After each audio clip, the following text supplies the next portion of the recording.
goodness, man.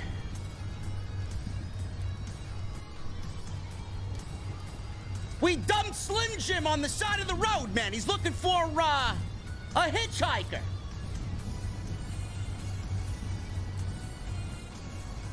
It's all right, Slim Jim. I'll snap into your woman like a Slim Jim. Slim Jim 0102. Ooh, yeah.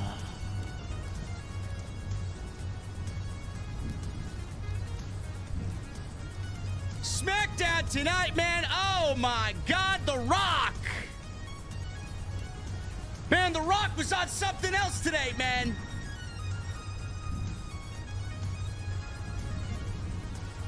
Guy cuts a 21-minute promo on social media, and then he shows up in Glendale, Arizona, and drops a bombshell announcement that WrestleMania Night 1 will have the biggest tag team match in the history of WWE. And boy, oh boy, are there implications to that.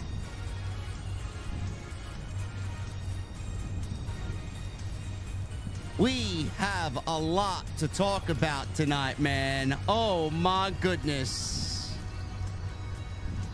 Ladies and gentlemen, it's going to be one of those streams. But I'm in a good mood tonight, man. SmackDown was very good tonight, and we got the explanation that we needed, man. Ladies and gentlemen, we're going to the OTS venue. Slim Jim is now joining us this evening. He's sitting outside the venue crying because his wife, his girlfriend, is a slut. And she would rather have anybody else in the venue but him. And we're gonna celebrate by drinking old fashions tonight, man. And when I get there, I wanna know, what the fuck are you guys drinking? Ooh, yeah.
Tonight's show is sponsored by Slim Jim. Snap into Slim Jim's wife. Ooh, yeah.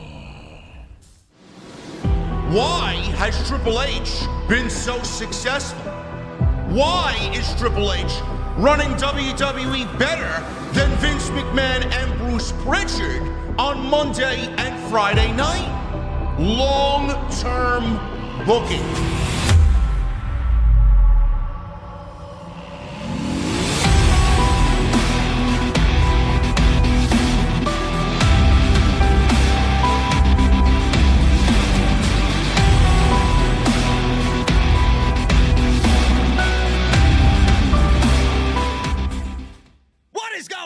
Thank you so very much for joining me right here on Off the Script. This is your Friday Night SmackDown post show for March number 1, 2024. I am your host, JD from New York, as always, coming to you live from the OTS venue. Thank you guys so very much for joining me on your Friday evenings. wherever you may be, man. We like having a little fun over here, man. We like having a little fun on OTS. And, man, what a SmackDown. What a SmackDown we got tonight from Glendale, Arizona. First of all, I need to say one thing before we get into what we need to talk about tonight. The gentleman who was holding up the Die Rocky Die sign in the crowd, I hope you don't make it home this evening and have somebody run over your foot on the way to the parking lot and you get sent to the fucking hospital for the rest of the evening. Seriously. This asshole tonight holding up a Die Rocky Die sign ruined what was the biggest promo of the entire season so far. Because Fox, the censorship on Fox, can fuck off. What a ridiculous fucking thing to censor. Are you serious? This is pro wrestling at the end of the day. We're censoring fucking signs? Really? Holy shit. I thought it was my television. I'm like, what the fuck is going on? Seriously. If that was such a big problem, why didn't you take the sign at the fucking door? AEW starting to take fucking signs promoting this goddamn fucking podcast. But Die Rocky Die makes it into Glendale, Arizona on Friday Night SmackDown. Please make it make sense. I hope that guy fucks off. Seriously, get him out. And never allow him back in the building again, as long as The Rock is on television. Holy shit. It's bad enough we got to get fucking censorship when the crowd wants to chant asshole or some other fucking derogatory word. Yeah, we got to get the whole fucking screen blacked out because some fucking asshole wants to ruin everybody's night. Fuck off. SmackDown. The Rock this afternoon. I want to talk about this first. I don't have the transcript, and it's 20 minutes long. I didn't even really look at the websites to see if there was actually a transcript. I got some of what he said. 21 minutes on X this afternoon. He actually uploaded 15 minutes of it, then deleted it, and then there was a new video, which was basically the same thing with 6 minutes added to it. They could have made it 30 minutes long, 40 minutes long. The point was, this promo was everything that we needed as far as an explanation for WrestleMania 40. The Rock posted this on X, and I believe he might have posted it on Instagram. I haven't been on IG all day. Rock posted a video on social media about the Cody crybabies.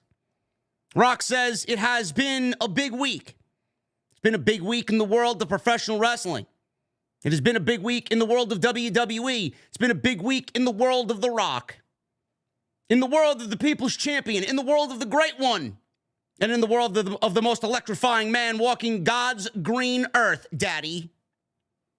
It has been that kind of week. And to quote the legend, one of The Rock's heroes, what's causing all of this? It's been kind of exciting. Pro wrestling is exciting once again. It's been decades. Pro wrestling is cool. Once again, it's been decades. Pro wrestling is undeniably exciting. Once again, it's unpredictable.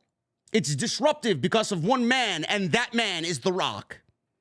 The Rock came into pro wrestling, came back to pro wrestling, a business that The Rock loves, an industry that The Rock was born into, took professional wrestling, turned it upside on its head, disrupted the shit out of it, and it will never be the same again, and it feels good. It feels so damn good. And whether you like The Rock or you don't like The Rock, it doesn't matter because it feels good. Pro wrestling is back on top, and it feels good. The Rock also addressed the bullshit that he had to deal with, specifically with Cody Rhodes and their fans, who he calls Cody Crybabies. He played a clip of Busted Open Radio. And more notably, Dave LaGreca, who is a Cody Crybaby by nature. And there was a clip of Dave LaGreca saying that he hates The Rock for using his power to take an opportunity from Cody. Rock also showed, is that the type of bullshit that they're spewing on Busted Open Radio? Holy shit, man. I thought the shows were a fucking work. Is Busted Open a work now? Why is he pretending that it's all real? LaGreca may have some problems. LaGreca hates The Rock for using his power to take an opportunity from Cody. Rock also showed some behind-the-scenes footage of him and Cody backstage at the media event in Las Vegas, and Cody pulling back on their agreement to let Rock step in to face Roman Reigns.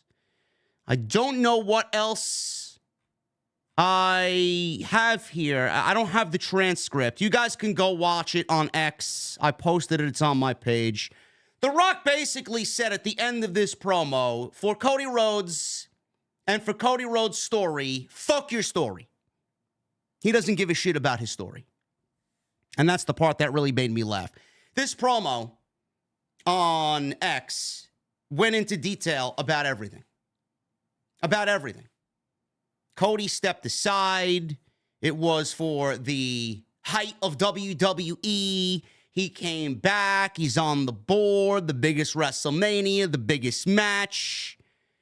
And Cody agreed to it. Cody agreed to it. Rock whispered in his ear, we're going to do this for the company. We're going to do this for pro wrestling.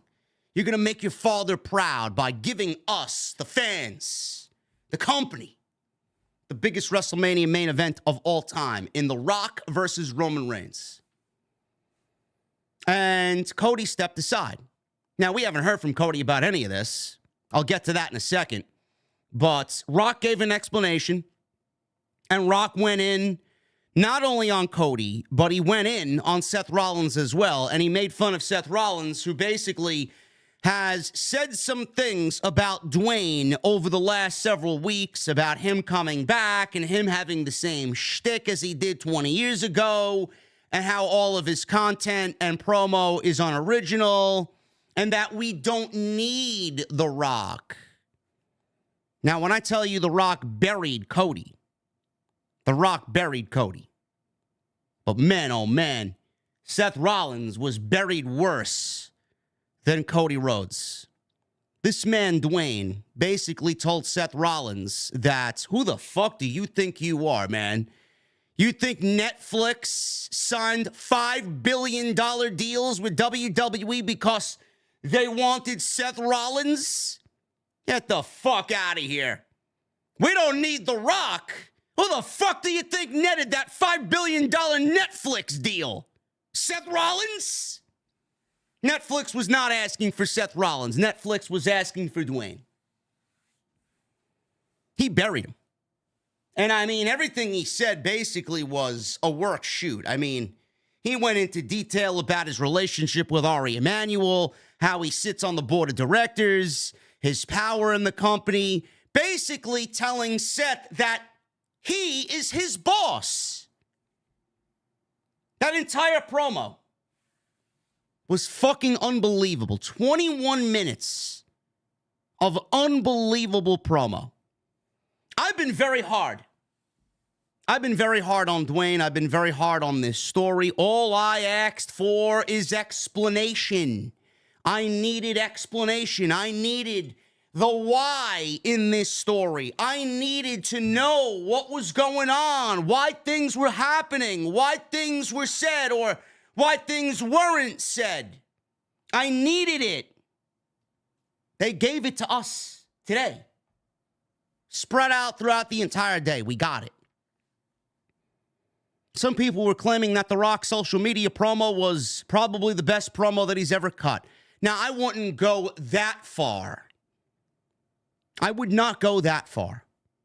But what I would say is that The Rock and whoever he's working with here, whether it's his personal writer in Gewurz or Triple H or a collective of people. The Rock has embraced this role as a heel. And that is commendable. That is something we have to respect. The Rock realizes that he can't continue to do the same shtick in 2024 and have it be memorable. The Rock is not going to go out there and Rudy Poo candy ass and shove it up your candy ass and know your old boulevard and SmackDown fucking drive or whatever the fuck he says. SmackDown lane, whatever the fuck. It's all fucking bullshit. It's all left in the Attitude Era. He understands that it's not going to work. It's not going to fly, especially in this role. The Rock has embraced being a heel. And what he's done so perfectly is mix some essence of The Rock, mix some essence of Dwayne, Hollywood Dwayne, mix some essence of the power that he now has in WWE, right? We got all of this promo, 21 minutes, fused every iteration of Dwayne Johnson. And he still came off funny. He still came off serious. He gave us an explanation. And he gave us a lot of those logic gaps that we were asking to be filled. He filled them in for us. I wouldn't say it was the best promo of Dwayne Johnson's career. It was the most needed promo of Dwayne Johnson's career. It's the promo that we needed. It was the most important promo of the entire WrestleMania 40 season. And he delivered it. It's probably going to go down as one of the best promos of the entire year. It worked flawlessly. What I did not like about the promo, is how they just made Cody Rhodes look like a geek. And it may not be that big of a deal. WWE wants to develop sympathy for Cody Rhodes. They're certainly going to do that. But if The Rock is coming off like he's coming off now in this 21-minute promo on X, and then what he said on SmackDown tonight, WWE could potentially be running into a situation where The Rock gets so fucking cool as this new heel character that Cody might actually be booed at WrestleMania. I don't want to say that's the case, but there are people that do not want Cody Rhodes to win that championship. And today's activity from Dwayne Johnson is going to push those people even further down that prediction and that desire for Cody to not finish his story, because what The Rock did today transcended the entire WrestleMania season. It put focus on Roman, it put focus on the Bloodline, and it put focus on The Rock correcting the mistakes that we should have never got in the first place. So WWE needs to tread very, very carefully. I don't think that's going to be the case, but stranger things have happened at WrestleMania. Just saying. But the way things are working out, WWE is trying to develop some sympathy for Cody Rhodes, and I do think that's going to play into what they have planned overall. I don't like the way that they made Cody look out to be somebody that waffled on his decision. I don't like that. Cody is a man. Cody is the son of the American dream. Why was Cody so gullible and so easily riled that he gave up his Royal Rumble victory to Dwayne Johnson? For what? It still doesn't really answer the question as to why Cody did that. Cody tried to give an explanation on Monday Night Raw. It looked like he was going to give an explanation. I don't really believe the explanation that he started to give on Monday. None of it sounds good. They're trying, but none of it sounds good. We were all fans of The Rock. We all adored The Rock. The Rock was somebody that the company looked at for ticket sales and merch, and The Rock put the company in a position where food was on my family's table and a roof was over my head. Give me a fucking break. That doesn't mean anything, man. That doesn't mean anything now. You won back-to-back Royal Rumbles. You're 1 out of 4 people to do that in the 30-plus year history of the Royal Rumble, and you just willingly gave it away because Dwayne told you to. That makes Cody look weak. That's going to be something that's going to be a glaring issue no matter how you look at it, but WWE is moving on, and we can't focus on that because that's so far in the past. WWE has done what they needed to do to fix every other instance of this story besides that. Seth Rollins, he looks like a fucking geek too. He does. I don't know where Seth Rollins fits into this. I don't. We're going to talk about that in a little bit. But man, did Rollins get buried today. And I wouldn't expect anything less from Dwayne. Was what The Rock said false? No. There was no chance of looking good if you're Seth Rollins going one-on-one against The Rock. None. But that's the price you pay. He'll get his revenge when Cody wins the championship.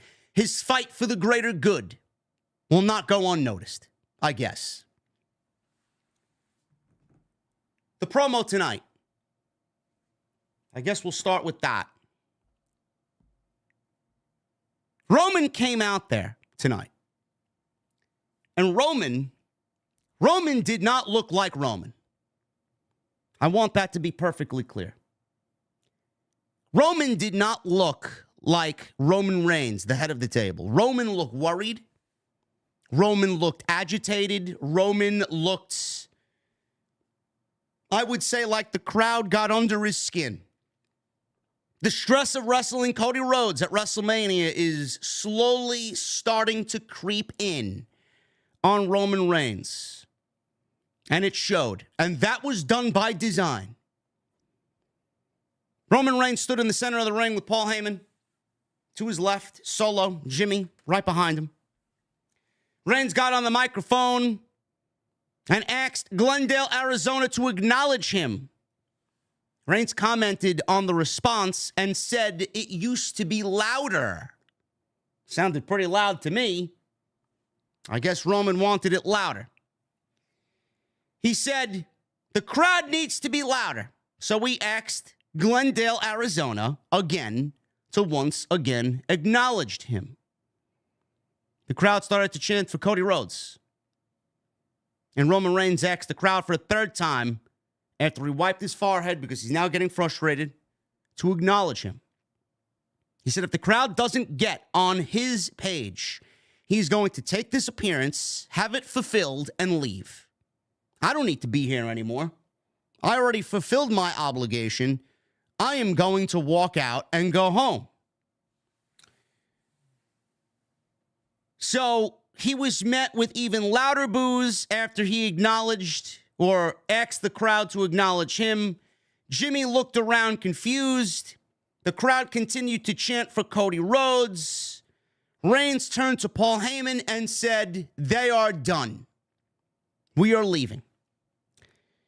So Heyman turned to Roman Reigns and said, well, my tribal chief, listen, we can't leave because he's coming out. Heyman asked Reigns, just calm down, give me a moment. And Heyman introduced The Rock and said that The Rock would be coming out after the commercial break. So we go to commercial break, and then The Rock makes his way down to the ring, and he gets in the ring.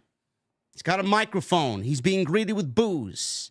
We automatically get Fox censoring the fucking shit out of the show because of the Die Rocky Die sign that they failed to take away at the beginning of the show.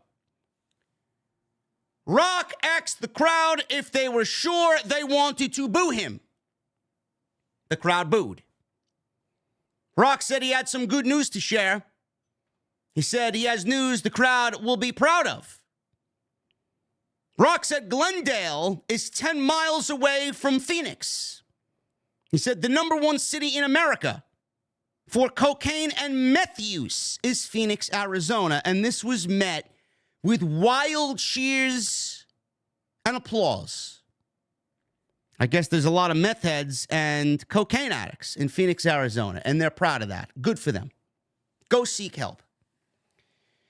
Rock says it means that finally your life has meaning because the cactus-loving crackheads have something worth shooting in their veins. Rock says he has come back to Arizona.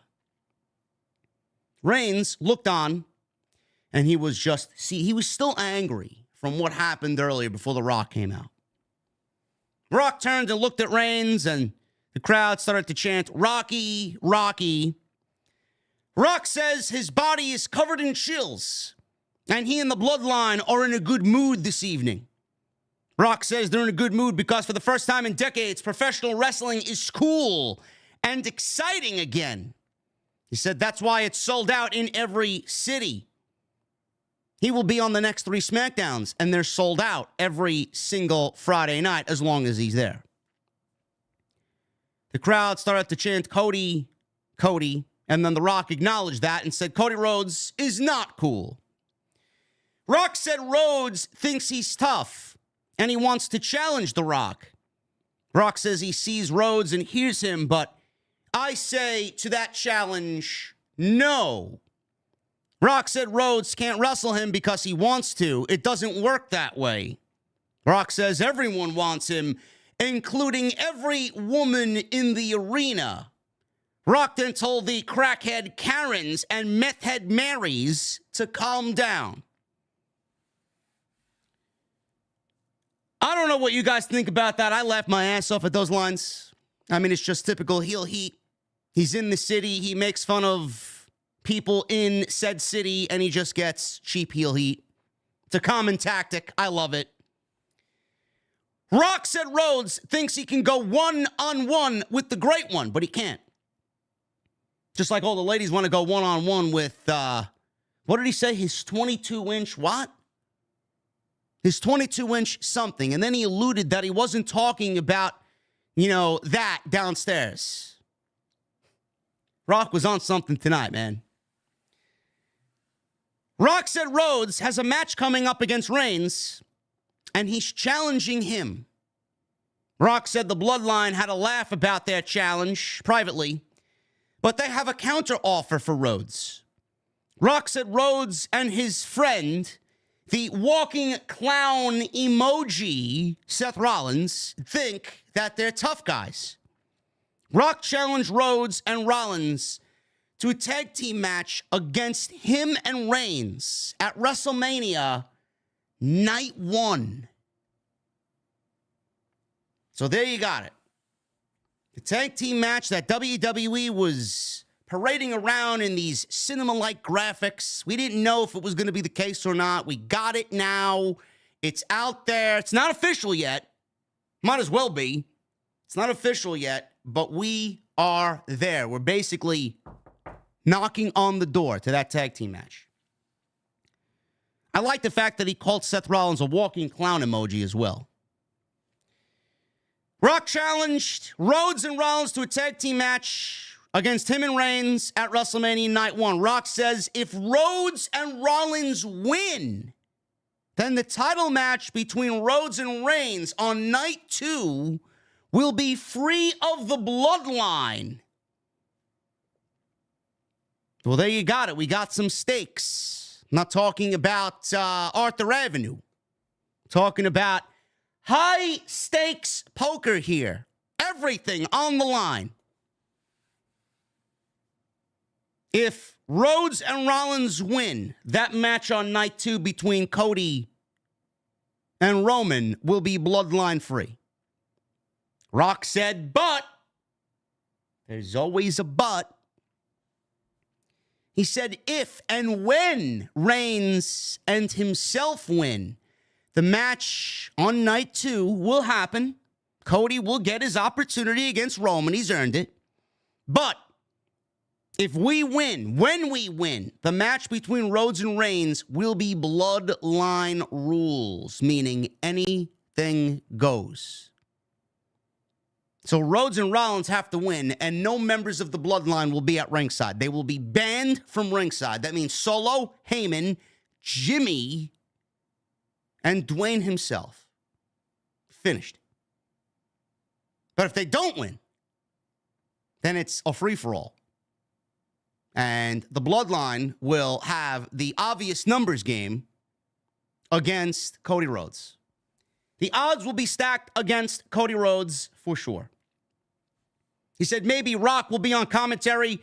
Maybe Jimmy will be the ref. Maybe Solo will sing the national anthem.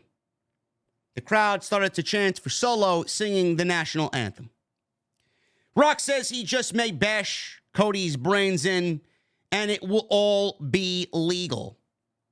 Rock called himself and Reigns the greatest pairing in the history of sports and entertainment. Rock invited Cody and Rollins to SmackDown next week to accept the challenge. Rock says if they don't accept the challenge, Rock will make sure Rhodes doesn't win the championship. And he's already alluded to Rollins, if he continues to poke his nose into Bloodline business, that World Championship that he holds over his shoulder will be taken from him and given to somebody else, said Dwayne.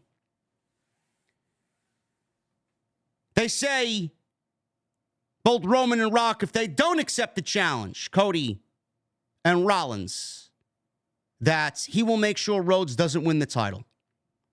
Rock said Rhodes knows that Rock sits on the board of directors and he runs the show so no one can stop him. The crowd chanted for Triple H. The Rock didn't really acknowledge the chants for Triple H. Rock said if Rhodes doesn't accept the challenge, Reigns and Rock will end his story tragically.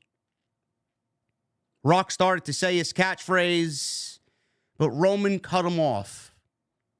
And this is when my ears perked and my eyes widened. Rock stared down Reigns, and Reigns looked away. Heyman looked on in shock that Roman stopped Rock mid. He stopped him mid-sentence here. Mid-catchphrase. Reigns held out his hand for a microphone, and Paul Heyman gave it to him. Reigns says he needed something from The Rock. I need something from you. He says he would do anything for his family, but he needs this one thing. Reigns looked at Rock and asked Rock to acknowledge him. Rock stared Reigns, took off his sunglasses. He looked at Reigns. Rock said, I acknowledge you, Roman Reigns, as my tribal chief. Rock extended his hand. Reigns shook it. They hugged. And the crowd chanted, you sold out. Rock says he needed to explain something to the crowd before he leaves. He said, this is family, and he and Reigns will do anything for their family.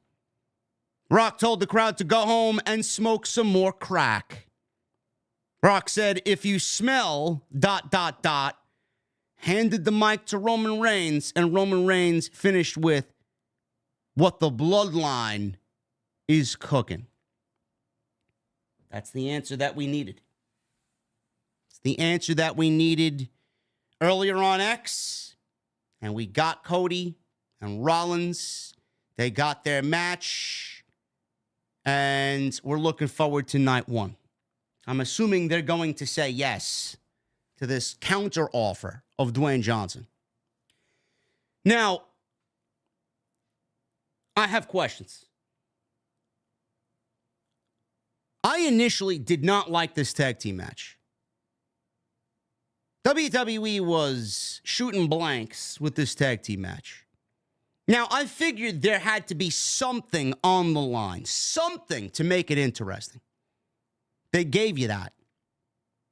Nobody knew what that was going to be weeks ago. We kind of had a feeling they were leaning towards this. And they gave you some high-risk stakes here. My question is, I'm going to go back to what I've already stated. Now, Rollins may be 100%.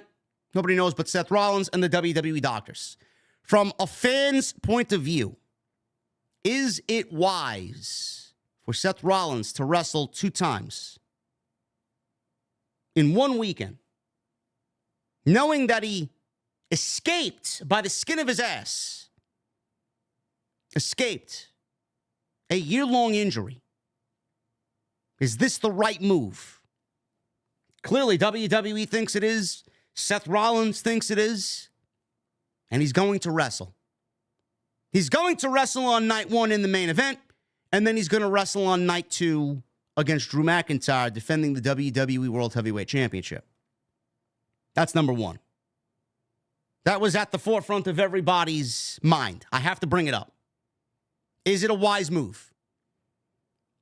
The risk of injury in this match is going to be on everybody's mind, with Rollins, with Cody, with Roman, and Rock. But I will say this in regards to not only all 4 guys, but especially Dwayne. The fact that the load is going to be split in a tag team match should, theoretically, make things a lot easier for all 4 guys instead of this being a one-on-one match with Cody and Dwayne at WrestleMania.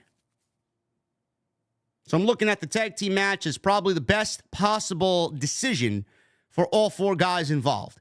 But wrestling twice in one weekend for all 4, or all 3, I should say, minus Dwayne, he's not wrestling on night 2.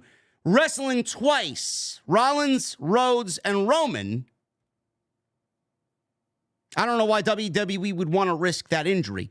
Now, on the flip side to that, this is the first year that WWE is going to incorporate using the 2-night WrestleMania event and have something that happens on night 1 have an effect on night 2. And we may not be done. We might not be done with that. By the looks of what's happening here, WWE is setting night 2 up to be one of the most important nights in their company's history. Seriously. That entire night 2 is going to be absolutely fucking epic. If I think WWE is going to do exactly what I'm talking about here.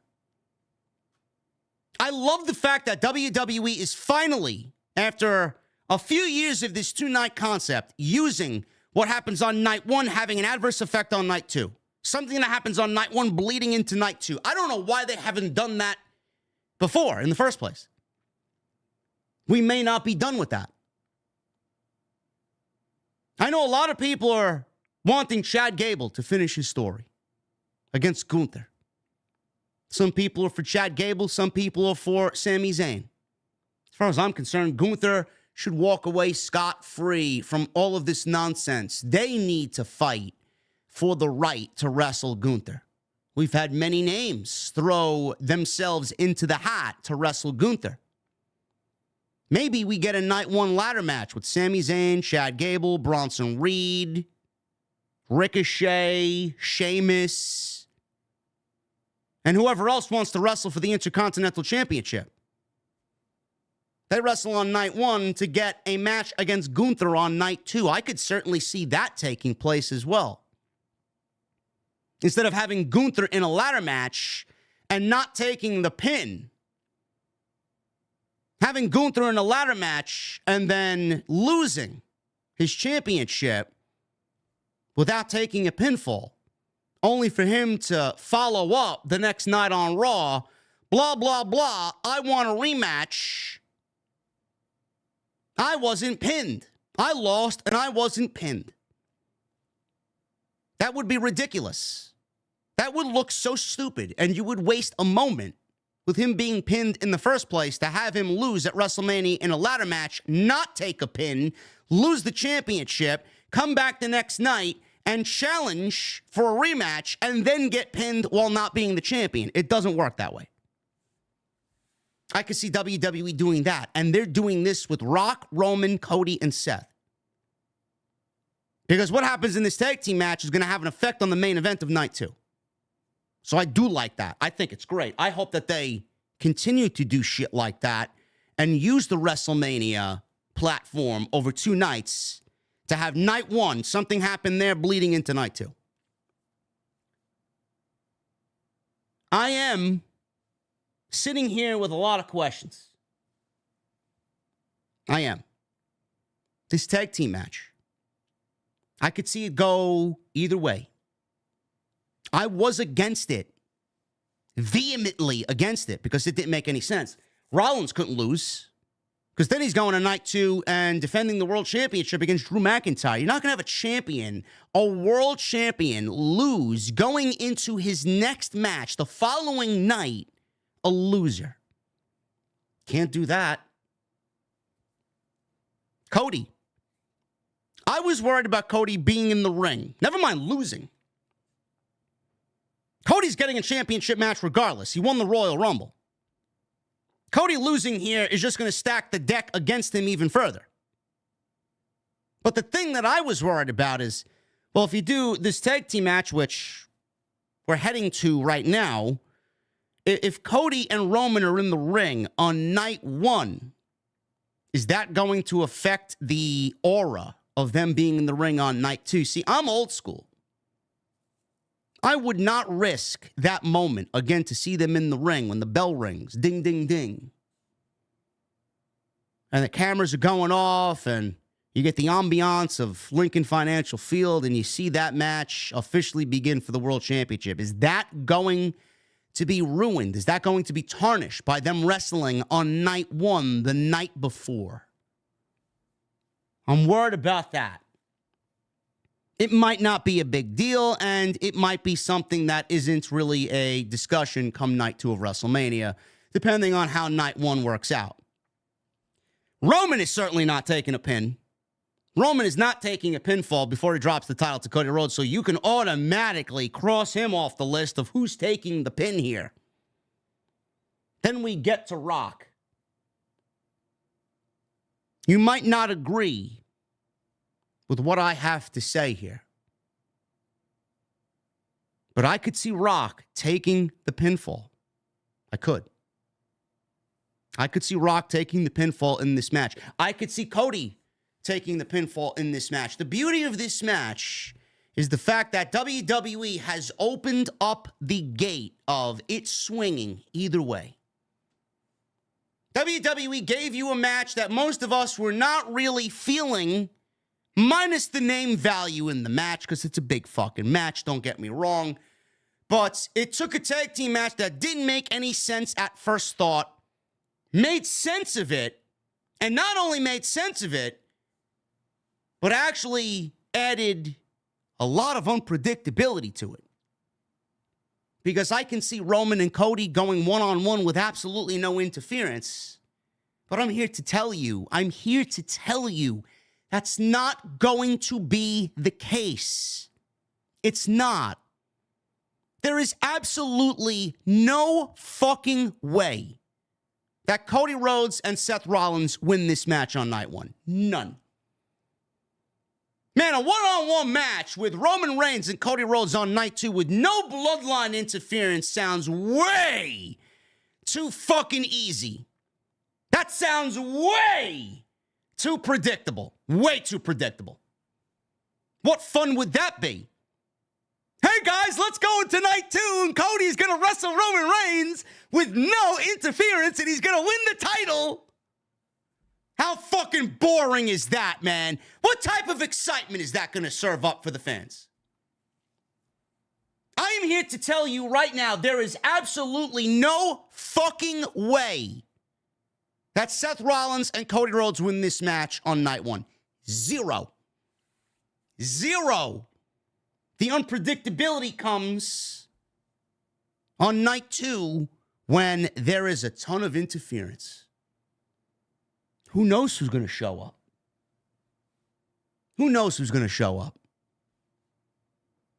Now, it could work either way. I'm going to give you one option. I could work this option into both a win and a loss.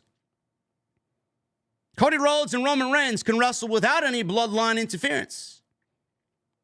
Who's to say that a new bloodline member isn't introduced on night 2, if that's the case?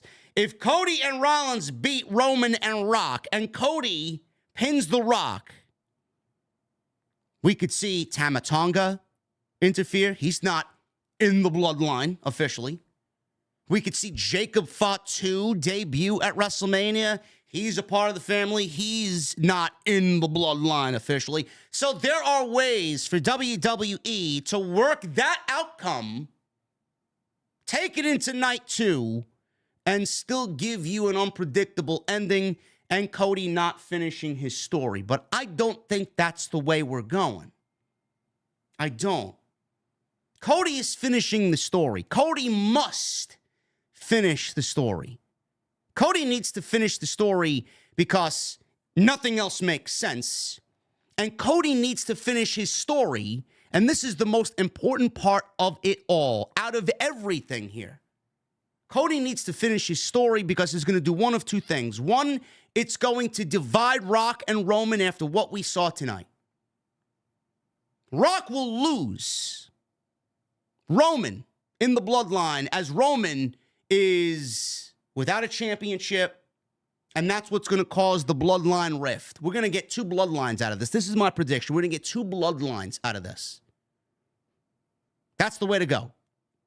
I think bloodline members will be added. I think we will get new faces. I think we will get a bloodline civil war the way that it should have played out. Whatever bloodline civil war there was before, fuck that. I think this is what's leading to the bloodline civil war. I think it starts at WrestleMania. Though I've already stated I would like to see a WWE civil war first between the bloodline and Triple H's team assembled as they fight for the power struggle of WWE, because the bloodline has it so thick in WWE. I don't know which way they're going to go. But we could realistically see this be the split of the bloodline. Cody needs to win the championship because it's going to take this chapter of the bloodline into the next chapter. And it is going to basically tie up Seth Rollins and everything he said up until this point. It's going to tie up Seth Rollins and give Seth Rollins the closure that he needs. Drew McIntyre, I don't know if McIntyre is signed or not. I don't know. You don't know. Sapp doesn't know. Alvarez doesn't know. None of these guys know. As far as I'm concerned, he's signed. Or at least close to signing. They don't continue to book segments with McIntyre burying CM Punk week after week if they don't plan to do that match. And Punk is not back till SummerSlam. The man is signed. And if not signed, he will be signed. I do think that McIntyre is going to beat Seth Rollins at WrestleMania for the World Heavyweight Championship on night 2. I do. I think you ask anybody, they want McIntyre to win the championship. I think if you ask anybody, we're all bored of Seth Rollins as champion, and we are better off with Rollins chasing than being a champion after WrestleMania. We have Rollins holding the championship for damn near 1 year. Rhea Ripley's coming up on 1 year. Gunther's had 600 days as Intercontinental Champion. And Roman Reigns has held the title for almost 4 fucking years. How are you guys feeling about long champions? Somebody's going to have to lose. Gunther's probably dropping that title at WrestleMania. Roman's dropping the title at WrestleMania. And Rollins is dropping the title at WrestleMania. This is a perfect example for WWE, perfect situation for WWE to start new after WrestleMania. Rhea is not losing that championship. I do not see Rhea dropping that title to Becky. But what Cody winning does, it also ties up Rollins and his story. We need to take Roman, beat him, get rid of the bloodline, and take that championship back, because if Roman takes that championship post-WWE after WrestleMania, it's going to be a dark day. This is going to tie up Rollins' story. Rollins is not going to stab Cody in the back. That's not going to happen. Going to need you guys to put that out there and just lay it to rest. Rollins is going to give us everything. He's going to give Cody everything. And then he's going to take whatever he has left going into WrestleMania to lose to Drew McIntyre and help Cody overcome the Bloodline. Rollins will look at that as a sacrifice that was worth making. I lost what was most important to me, but what is most important to me is life after WrestleMania for WWE with Cody as champion and not Roman. I can't beat Roman. I can't wrestle Roman. Otherwise, I'd want to do it myself. Cody is our best chance to do that. I will give everything for Cody to do it, even if it means my championship. That's the ultimate sacrifice that Rollins is going to have to make come WrestleMania. He's wrestling twice that weekend. McIntyre is not. That is going to be a huge talking point that I'm going to need WWE to address on Monday. That should be at the forefront of Rollins' mind right now. If I help you, I'm automatically putting myself at a disadvantage going into a match against a much healthier Drew McIntyre. I am willing to help you, to sacrifice my title to help you and save this company. So it's going to take Rollins and his sacrifices and make it all worth it. But which way do they go? Which way do they go? I see Rock, Roman winning on night one. I see Bloodline rules. I'm envisioning a Johnny Gargano, Adam Cole takeover New York situation where Cody overcomes all of the Bloodline. Maybe it's just too much. Maybe it's just too much for him. And Rollins isn't enough. Who else is going to help Cody? Who else is going to help Cody? I don't know. Going to throw it out there as well. We could realistically see Stone Cold Steve Austin. This is a wild card guess if I ever chose one. We could see Stone Cold make an appearance and take out The Rock. 40th anniversary of WrestleMania, and The Rock is going to be all over this show that weekend. You don't think the 40th anniversary of WrestleMania would look good with Stone Cold Steve Austin and The Rock sharing one final moment in that ring together? I could see it. Again, it's a wild card. It's a wild thought. It's a crapshoot. I'm shooting in the fucking dark here. But I could absolutely see it happening. I could see Cody overcoming the Bloodline. I could. I could see Cody and Rollins winning that match on night one and then having a Bloodline member that hasn't been announced yet poking their nose into Bloodline business. But I don't see that happening. I just don't see that happening because Cody winning should be at the top of everybody's to-do list. Cody winning should be at the top of everybody's to-do list, and you book backwards. All right, Cody's going to win the championship. How the fuck do we get there? Cody needs to win. Cody's not going to win clean. He's not. That's boring. That's not really exciting. That's uber predictable. It's lame. It's like there's no excitement there. Give me a little struggle, man. We asked for adversity, right? So here we are. This is going to be the ultimate test of adversity here for Cody Rhodes. He's going to have to battle Jimmy, Solo, Roman, Rock, and whoever else the fucking Bloodline is going to trot out there. Rollins is going to be in his corner. Rollins is going to help. I see Rock and Roman winning on night one. I see Rock pinning Cody on night one because Roman is not losing. Rollins is not losing. And Cody won the Royal Rumble. He's a guaranteed main event anyway on night two. I see him being the fall guy to add to the adversity, giving Rock a victory over Cody in his first match back, his first full-fledged match in over 10 years. We get Cody and Roman on night two. Bloodline rules. It's going to be a fucking overbooked fucking mess. But you know what? Like the cool kids say, it's going to be cinema. It's going to be cinema. That's what WWE's going for here. Cinema. Rock will win. Roman will lose. There will be dissension in the bloodline. Rock did his job. Rock lived up to his end of the bargain. Rock basically gave Roman a fucking layup for night 2, and Roman will still lose.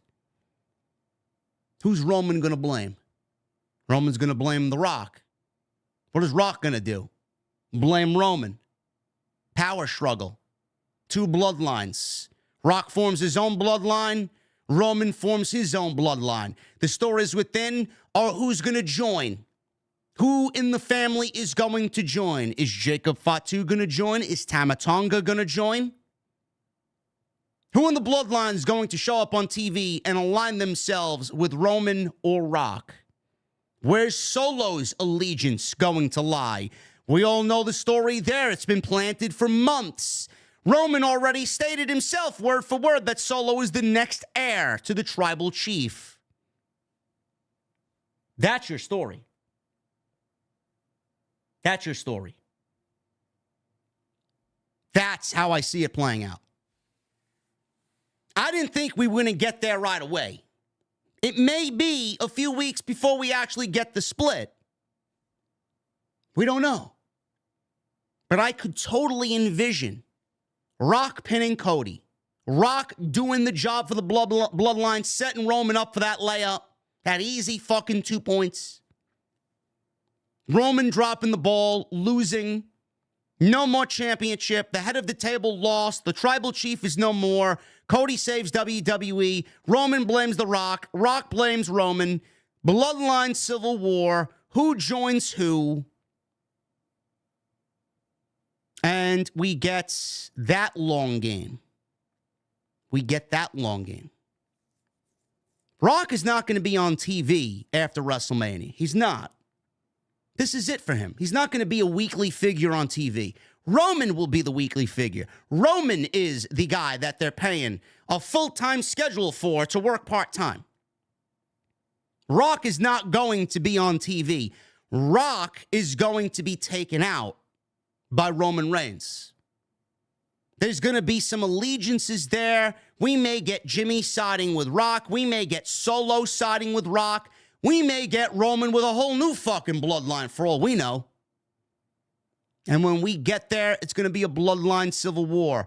It is going to be Roman's bloodline against Rock's bloodline. And then it's going to end with them in the ring at WrestleMania 41. And it's going to be Roman, a heel, against Rock, a babyface. And then you're going to get your WrestleMania 41 main event. And they'll coin that as the biggest WrestleMania main event of all time. And that match will take place when it needs to for the title of who is the head of the table. Everything is working out. Everything is working out. We could realistically see a War Games match with Bloodline members. That could be what they build. Do I see Rock in a War Games match with other Bloodline members? That's a tough thing to imagine. But WWE's been pretty safe with the War Games. They haven't gone too crazy. They haven't added any color, for Christ's sakes, to the fucking War Games match. There's been no blood. I could absolutely see that happen. That is my prediction. Everything that we needed out of this storyline realistically should have happened 4 weeks ago. What The Rock said today on X should have been stated 4 weeks ago. But it's never too late. Better late than never, they say, huh? I enjoyed The Rock's promo on X. I loved it. I thought it was fucking unbelievable work. Loved it. I thought his work on SmackDown tonight was fucking great. We got those explanations. Believe it or not, all of our anger about WWE going with Roman and Rock and basically fucking Cody over, even though we won the Royal Rumble. If they wanted to do this from day one, if they wanted to do Roman Rock, all Roman and Rock needed to do was set it up in the Royal Rumble. Have Rock come out at number 30 and win the Royal Rumble. We would have never asked questions. Nobody would have asked a fucking question because Rock would have earned the shot at Roman. Instead, they made the decision to do that match, give Cody the Royal Rumble, and fucking make a mess out of everything. I don't know why they thought Cody giving up his spot was the right move. It's the only part of the story that is going to live on and linger as, what the fuck was that, man? It's like you playing a video game and you're on a certain part of the game and you're like, fucking shit, man, what the fuck was that? Or reading a chapter in a book being like, what the fuck did I just read? Honestly. It's going to be something that lingers there, man. The smell of it's not going to go away. All they needed to do was have Rock win the Rumble. They didn't do that. But man, oh man, WWE has taken the steps to make sure everything else that followed, and it took a little bit to get there. They kind of swept that instance under the rug. We went a couple of weeks with no explanation. Triple H comes out and tells Rock indirectly, I don't give a shit what table you're sitting at. Everything goes through me. That wasn't mentioned. Cody comes out the following week, still says nothing. The guy that was doing all the fucking work and carrying all of this story on his back was Seth Rollins. He was the only one making any fucking sense in regards to anything. Cody came out this past week in a promo with Paul Heyman, started to make sense of something. Then we get Dwayne cutting this promo today, then tonight, then the tag team match. Now the fucking wheels get going. And now things are starting to finally make sense. And I can honestly tell you guys that I'm all in on this. The way that I operate, if you're new around here, or you heard about me and you're joining the stream for the first time because of what you've seen or what you read on social media, what you heard from some fucking geek online. Oh, this guy, JD, he's a cancer to the community. Go Google it. What we do here is call out the illogical bullshit that we see on television. I am a creative direction geared podcast. I'll give you the news. I'll give you my thoughts and opinions on the news. I'll get into creative and I'll give you a storyline and how I think it should go, where I think it's going to go, why it shouldn't go in that direction, but this direction. Everything that I've stated up until this point is not because I'm a Cody crybaby. I'm a fan of Cody Rhodes. I think Cody's great. I don't have posters of Cody Rhodes. I don't own a fucking single t-shirt with Cody Rhodes' likeness on it. I don't. I don't have any fucking tattoos. I don't have wallpapers on my phone. I don't have wallpapers on my PC. I don't listen to his theme song. I think it's cringe. But I'm a fan of Cody Rhodes, and I appreciate what Cody Rhodes brings to the table. I am not a Cody crybaby. When it comes to creative, all I care about is what makes sense and why things should be on the path to being right. Taking the match away from Cody in the first place was not the right decision. It's not because I'm a Cody crybaby, not because I didn't want Roman versus Rock. I do. Everybody does. Who doesn't? But it needs to make sense. It needs to happen when the time is right. The time to do it, if you wanted to do it, was WrestleMania 39. That was the time to do it. They didn't want to do it. Rock didn't want to do it. Whether it be creative reasons, whether it be for political reasons, whether it be business reasons. He didn't want to do it. He waited to do it at WrestleMania 40. It didn't make sense. That's what I had a problem with. It wasn't the time to do it. Taking the title match away from Cody after he won the Rumble, it wasn't right. It didn't make sense. And then they didn't explain it.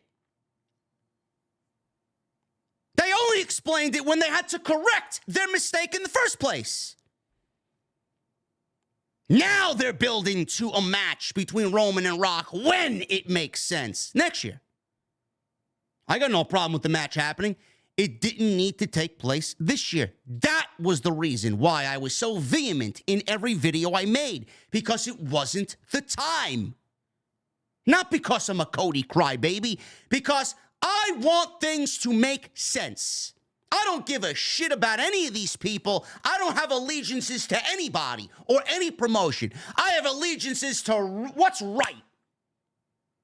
That's what my allegiance is to and towards. Long-term creative booking. Make it make sense. That's all I care for. Nobody here ever said, oh, I don't want to see Dwayne versus Roman. Of course we do. It's a once-in-a-lifetime match. Next year. Not this year. Cody. It's Cody's year. Whether you like him or not, it's Cody's year. Why is it Cody's year?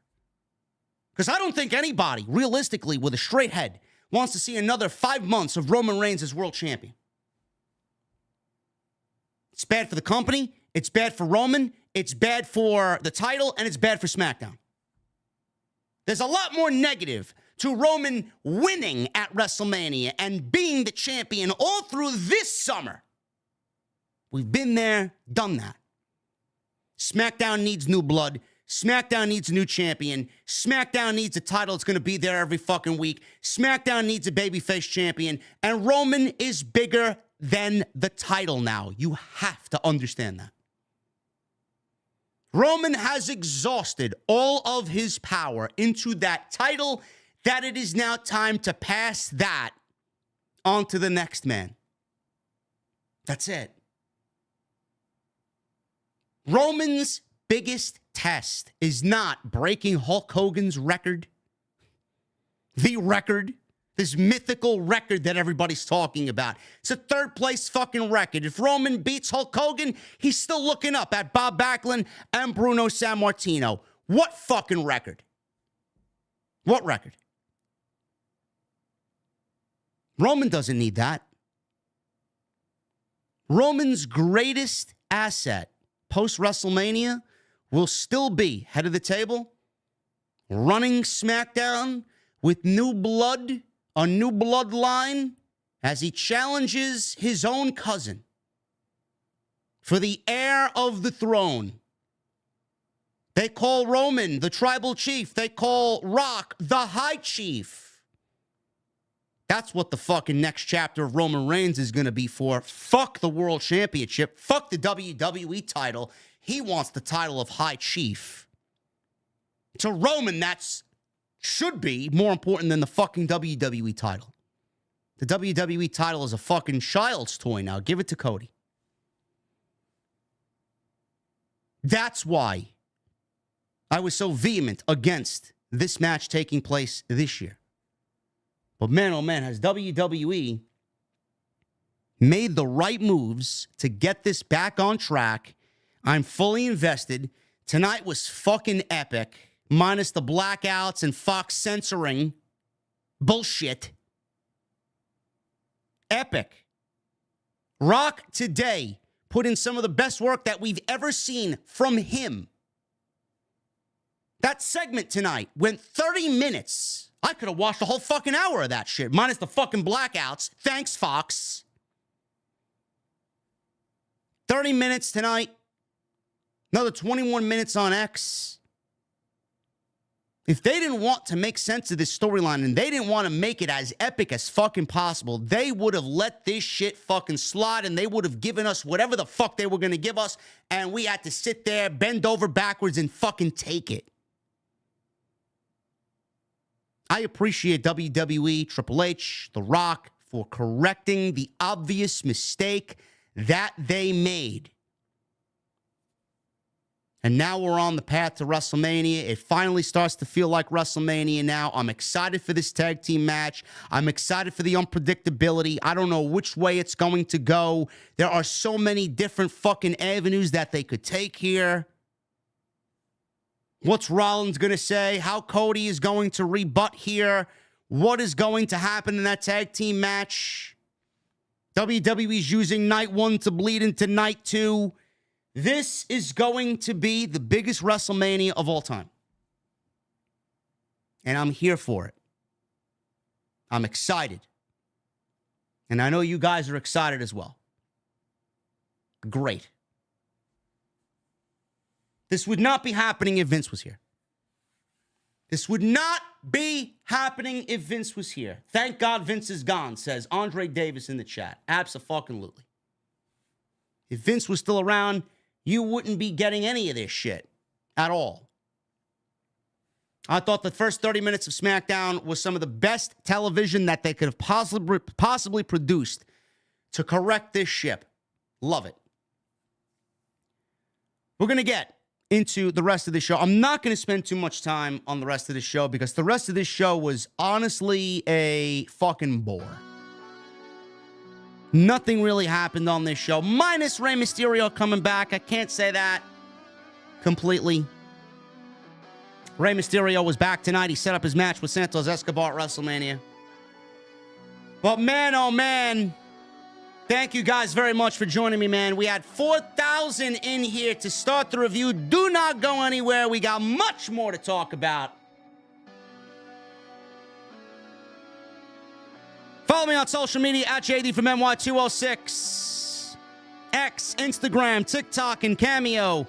Hit that subscribe button down below. Turn on the bell for notifications. Make sure you guys go check out all the other videos that you might have missed on the channel. There's plenty of it. I uploaded a video today, 20 minutes, talking about the ridiculous Maxine Dupree situation. Her being booed after a house show match against Nia Jax, and all the pussified fucking dweebs, geeks, on that side of the IWC coming to her defense. Oh my God, this was so terrible. Give you a little dose of reality, a little dose of truth in today's video, man. Go check that out. It's well worth your 20 minutes. Go check out Tuesday Night Titans episode number 37, I believe we had on Tuesday. Go check that out. Me and my guy Andrew Baydala. Make sure you guys get ready. WrestleMania 40, night 2, Sunday, early afternoon. Mr. Baydala and myself will be hosting a WrestleMania tailgate in the parking lot of Lincoln Financial Field. We're going to have special guests, all-star guests. We're going to have a roundtable discussion. There's going to be food. There's going to be drinks. There's going to be a party-like atmosphere, and it's going to be fucking great. I will leave that information in the description down below, or you guys can go visit our social media accounts for all that information. Get ready, man. You guys got a month. Tickets are on sale now. Tailgate Joe is hosting it, and we are the special guests for the WrestleMania 40 roundtable discussion / tailgate that's going to be happening on Sunday of WrestleMania. Tonight's show is sponsored by my great friends over at Blue Chew. BlueChew.com, code JD at checkout. All you guys need to do is pay the $5 shipping and handling. Looks and sounds like The Rock took some Blue Chew today, man. He was hard AF today. No hope. Pause.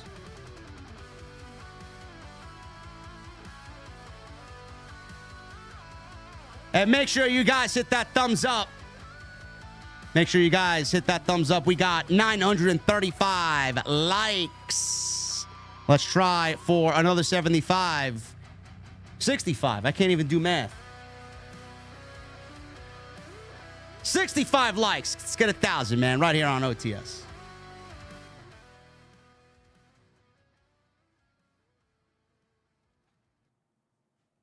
Yeah, I know, man. I know. Me and my big paws. I know. Anyway. Grayson Waller.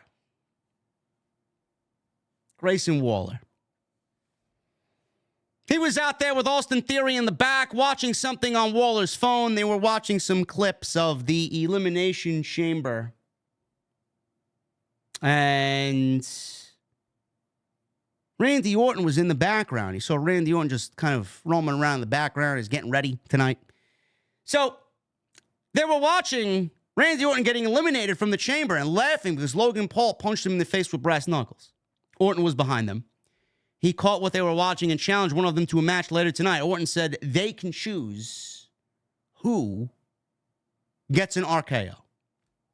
Orton accepted and said he would see Theory later on in the show. Waller said Theory mentioned he wanted to wrestle Orton before that. It would be a dream match of his. There you go.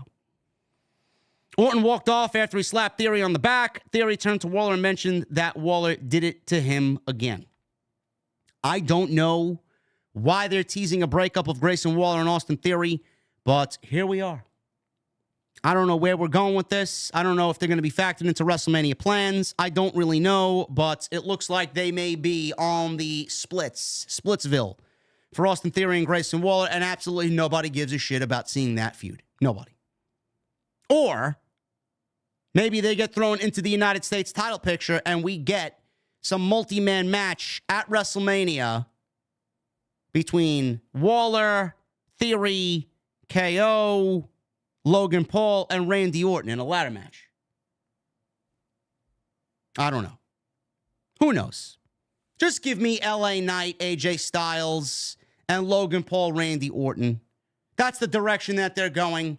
Fucking multi-man matches. I hate multi-man matches at WrestleMania. I don't really like them at all. I just feel like they do it to get everybody involved. But Theory and Waller, I mean, they'll have plenty of WrestleManias.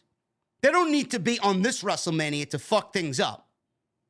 There's no interest in either one of those guys. The interest in them is in a tag team. Not single and not feuding. Just going to be honest with you. Naomi. She went one-on-one with Tiffany Stratton. Most of this match happened in the commercial break because WWE stayed with The Rock for almost 30 minutes. So clearly they threw commercial breaks in between the rest of the show. This match went 8 minutes. Most of it happened in the commercial break. Stratton landed a double stomp for a 2. Naomi fought back, planted Stratton for a 2 count. They exchanged strikes. Stratton hit a spine buster. She then raked Naomi's eyes. Referee was looking the other way. After that, Stratton went up top and finally hit the prettiest moonsault ever the way that it is intended to be hit. She didn't undershoot. She didn't overshoot. She nailed it. Naomi loses 1, 2, 3. Tiffany Stratton gets another victory. They are strapping the rocket to Tiffany Stratton. I don't know what she's doing at WrestleMania. I don't know where Bianca Belair fits on the WrestleMania card. I already predicted I would do Stratton versus Bianca at WrestleMania. I think that's a solid undercard match. And with the way Bianca right now has nothing, I don't really see what else there is for her to do. I don't. Maybe. I'll talk about Bianca in a little bit. Maybe it has something to do with Jade Cargill. Maybe. Jade was actually on the show tonight. Backstage segment. She eyed Damage Control. And I don't know if that's going to factor into anything, but we will see. I could definitely see something happening there. Speaking of Damage Control, Bayley and Dakota Kai. Dakota Kai's first match in how many months? Almost a year, right? Over a year? Bayley and Dakota Kai against Asuka and Kairi Sane. I said it from 2 weeks ago. I said it last week, and we were predicted to be right. Dakota Kai was faking an injury last week. I didn't trust Dakota Kai 2 weeks ago. I didn't trust her last week. The whole limping to the trainer's room and her attack by Damage Control was all staged. Bayley was betrayed tonight by Dakota Kai in this tag team match that went to a no contest. And Bayley was attacked by Dakota. Asuka and Kairi attacked Bayley to start the match. Everything was fine. And then Kai and Bayley ran to the ring, all fired up. Bayley wanted to go up top early, but Sane hit Bayley from behind, sending Bayley flipping over into the ring and onto the mat. She started to fight back. Asuka threw Bayley into Dakota, and that sent Dakota to the ground on the outside. Bayley started to fire up. Crowd got behind her. Sane tagged in. We got some double team moves by Kairi and Asuka on Bayley. Asuka tags back in. Bayley ran both Asuka and Kairi into each other. She started cleaning house here. And she goes to tag Dakota. But Dakota jumps off the apron and the crowd immediately starts booing Dakota Kai. Bayley was left all alone against the Kabuki Warriors. Bayley tried to take them out before attacking Kai on the outside. Asuka and Kairi rescued Dakota from Bayley and rolled Bayley back into the ring. And it was a 3-on-1 attack. This match ended in a no contest as Damage Control taunted Bayley and toured with her at the end of the match. It was a 4-on-1 here with Io, Asuka, Kairi, and Dakota. I think everybody saw this coming from a mile away. WWE was under fire the last few days or so because they've been putting out promotional WrestleMania posters that did not include Bayley or Io. There's a reason for that. WWE did not include Bayley or Io on any of the promotional posters because they want to develop sympathy for Bayley going into WrestleMania. Fans were asking, well, where is Bayley? She won the Royal Rumble. She's in a championship match. We see Becky and Rhea. Where are the other women? What makes that championship more important than the championship that Io has held for many months? They want to develop sympathy for Bayley. Because right now, the match, believe it or not, even though a lot of people are interested in seeing it, believe it or not, the match is ice cold. The feud's ice cold. There's no heat to it. I feel like it's struggling to get to the finish line. And I think what WWE did there was a way to get momentum and some fan support to want to see Bayley overcome the odds here. Dakota turning heel is another way to add Bayley as the underdog going into WrestleMania. Who is going to help her? Is she going to have any help? I don't know. Maybe Jade. Maybe Bianca. Maybe Naomi. I don't know. But I have a feeling Jade is going to get involved here with the Kabuki Warriors. And we may see Jade helping Bayley win that championship. I'll get to that in a second. Braun Breaker. He wrestled Zion Quinn. Who? Zion Quinn from NXT. Great. Braun Breaker wins in 7 seconds. The bell rings. He hits a spear. 1, 2, 3, and that was it. I got a couple questions here. Number one, where is Braun Breaker's NXT Tag Team title? Isn't he Tag Team Champions on NXT with Baron Corbin? Why are we not representing NXT with the Tag Team Championships with Braun Breaker? Rather odd in a Triple H-led WWE. This ain't Vince. Vince is the one who never presented the NXT Championships on anybody that made it to the main roster because he didn't want to put a spotlight on NXT. Did Zion get drafted? I don't know. Maybe he did. I'm surprised he's still employed. Number two, why are we booking Braun Breaker like Bill Goldberg? Braun Breaker is so much more than a guy who can do spears. I understand they want to get some momentum underneath him. They want to showcase his dog-faced gremlin, his momentum, his intensity, right? But man, oh man, if there's one thing we know about Braun Breaker, man, Braun Breaker is worth so much more than one measly spear. Hopefully these squash matches don't last long. I hope they have a fucking plan for him. They may be just riding him out till WrestleMania. And then his first real test will happen after WrestleMania.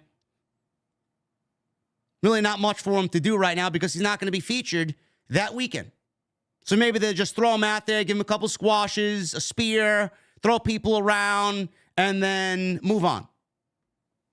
But man, oh man, we are well past just one single spear for Braun Breaker. Come on. It's going to get old very, very quickly. Damage Control was shown backstage.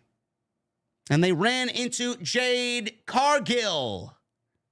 Nick Aldis stepped in and said he needed to talk to Jade immediately, but she did one of these with her finger. I don't know what that means. I don't. But I'm making a prediction. I think at WrestleMania, I know I've been pushing for Tiffany Stratton versus Bianca Belair, but I just don't see that happening because of one very important reason. I'd love to see Tiffany at WrestleMania. I'd love to see Tiffany versus Bianca. I think it'd be a great fucking match for the undercard. But Bianca has a WrestleMania win streak that I think WWE wants to keep intact. I think we're going to get Jade and Bianca teaming up against Damage Control. Bianca has a long history with Damage Control. I think we're going to get Bianca and Jade teaming up, the mega powers, in the women's division against Asuka and Kairi Sane. And I think that's what they're going to do. It does two things. One, it gives Jade a WrestleMania match. It gives Bianca a WrestleMania match. It gives Jade an out. I don't think anybody wants to see Jade wrestle one-on-one. I don't think she's ready for it, and I think she's going to quickly fizzle out if you put her in the ring one-on-one against anybody, and you got that happening week after. I don't think she's ready. She's not there. She's not there. Learning under Bianca and teaming with Bianca could probably be a better way to get Jade where she needs to be than throwing her out there one-on-one with anybody on the roster. It's going to get old. Having her in a tag team is going to get old. Who the fuck is there for them to wrestle? But it's better than having her solo. It gives the Kabuki Warriors a major match at WrestleMania. Right now, they got nobody. Who the fuck do they got? You're not going to leave Asuka and Kairi Sane off for WrestleMania. You got to do something with them. That could be a major spotlight for the women's tag team division. Or tag team titles, I should say, because there is no fucking division. I think that is where we're going to go. And then WWE gets to keep Bianca's WrestleMania streak intact because I don't see them walking out losing that match. And we haven't seen or heard from Bianca. Where is she? I just have a feeling that's going to be signed, sealed, and delivered late. And that's what's going to happen. Tiffany doesn't really need to be on WrestleMania. She doesn't. Just putting her on the show would be great, but I don't think WWE's going to want to do that for no reason. Maybe she makes it onto the show. Maybe she wrestles Naomi. I don't know. What is Naomi doing? Naomi seemingly was brought back to the WWE to feed wins to everybody else. So we'll see what happens there. I just feel like Jade and Bianca are going to win those tag team titles at WrestleMania. Carlito! He wrestled Santos Escobar in a street fight. This was fun. I actually like this. Both factions were backstage before the match began. Legado and the LWO. Pretty basic to start. Action goes to the outside. Carlito ran Escobar into the ring steps. Crowd automatically chanted right away, "We want tables, we want tables." Great. I don't know what it is with "we want tables," but the crowds just want tables all the time, man. And these no DQ matches, "we want tables," like a bunch of geeks. What is it with the tables? Carlito immediately went under the ring and pulled out a table. Escobar took advantage, tried to attack Carlito, but Carlito fought back and went back underneath the ring, and he grabbed a kendo stick. The crowd chanted, "We want apples." He grabbed a kendo stick, and then he grabbed an apple, and the crowd was happy until Escobar leapt over the top rope to take Carlito out. We go to commercial break. We come back from break, and a trash can was over Carlito's head. Escobar hit Carlito with a knee. He goes for a pin, and he gets a 2 count. Escobar ran for a splash on Carlito, but Carlito had a chair and hit Escobar in the head with it. Carlito then had control with some clotheslines. He hit Escobar with the trash can. Carlito then put the trash can over Escobar's body and hit the trash can with a steel chair repeatedly. Carlito landed a reverse crossroads onto the chair, and he got a near fall out of it. Carlito pulled a table into the ring. Escobar cut Carlito off with a knee. They go up top. And Carlito had his eggs scrambled. Actually, no, it was the other way around. Escobar had his eggs scrambled on the top rope, and Carlito crotched Escobar on the top rope. Out of nowhere, Angel and Humberto, they cut their last names, showed up and beat Carlito down. El Fantasma, Legado del Fantasma, not El Fantasma. Legado hit a triple power bomb. But Escobar got a 2 count out of it. The LWO ran to the ring, fought Humberto and Angel off until Humberto and Angel took care of them. Rey Mysterio's music hit. Rey Mysterio comes limping out on crutches. Escobar and Fantasma were laughing. Then Escobar sends Angel and Humberto up the aisle to go take Mysterio out. But it turned out Mysterio wasn't injured anymore, and he started nailing Angel and Humberto with the crutch over and over. Mysterio hopped onto the ring apron and into the ring. Carlito spit an apple into Escobar, hit a backstabber. Mysterio followed with a 619. Carlito put Escobar through the table and got the 1-2-3. Fun little match here. Booyaka, booyaka. 619 is back. This obviously sets Rey Mysterio up for the next 5 weeks or so. Sets his feud up with Santos Escobar leading into WrestleMania. That is the story that they will tell now till WrestleMania 40. And please inject that shit into my blood, man. Santos versus Rey Mysterio at WrestleMania. Book it. Book it. Meanwhile, his son Dominic will probably wrestling to fight for the right to wrestle Gunther and the Intercontinental title. Love it. Glad Rey's back. Glad we're getting this story.